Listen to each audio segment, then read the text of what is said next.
Capsicum masala curry. Capsicum first మనం నీట్గా wash చేసుకొని ఇలా కట్ చేసి పెట్టుకోవాలన్నమాట. సో దానికి మసాలాకి ఆనియన్ అండ్ టొమాటో, అల్లం వేసుకొని పల్లీలు బాగా వేయించుకొని పక్కన పెట్టుకోవాలి. నెక్స్ట్ స్టవ్ మీద ప్యాన్ పెట్టుకొని ప్యాన్లో బాగా హీట్ అయినాక ఆయిల్ వేసుకోవాలి. ఇప్పుడు కట్ చేసుకున్న ఈ క్యాప్సికమ్ని ఆయిల్లో బాగా ఫ్రై చేసుకోవాలి. క్యాప్సికమ్ మనం వేసాక ఇలా క్లోజ్ చేసుకోవాలి, లేదంటే ఆయిల్ అంతా తుల్లిపోతుంది. ఇప్పుడు మనం మసాలాని ఇలా పక్కన పేస్ట్ చేసి పెట్టుకోవాలి. కొంచెం చింతపండు, నిమ్మకాయ సైజ్ అంత చింతపండుని బాగా నానబెట్టుకోవాలన్నమాట.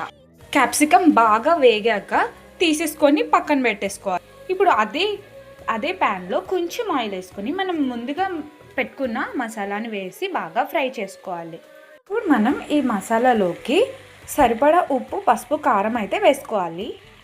ఉప్పు, కొంచెం పసుపు, మీ స్పైసీకి తగ్గట్టుగా కారం అయితే యాడ్ చేసుకోవాలి. మేమైతే కారం ఎక్కువగా తింటాం కాబట్టి నేనైతే 2 స్పూన్స్ యాడ్ చేశాను.